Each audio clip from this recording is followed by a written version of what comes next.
नमस्कार प्रेक्षकांनो. ठरलं तर मग ह्या मालिकेत पोलीस इन्स्पेक्टर आता अर्जुनवर दबाव टाकतात. ते म्हणतात की पुढच्या हिअरिंगपर्यंत तुम्ही स्वतःला निर्दोष नाही सिद्ध करू शकलात तर मी माझ्या पद्धतीने बघा काय करतो ते.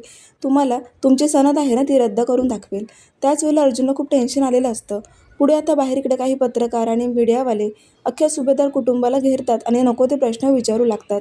त्याच वेळेला सायलीला ते सहन होत नाही. ती सर्वांना पुरून उरते, कारण ती सगळ्यांना सांगते की माझा नवरा निर्दोष आहे. त्यांनी हा खून केलेलाच नाही आहे. हा खून करणारा व्यक्ती तो तिसराच कोणीतरी आहे आणि त्याचा शोध मी घेणारच. मी माझ्या नवऱ्याला सोडवून दाखवणार.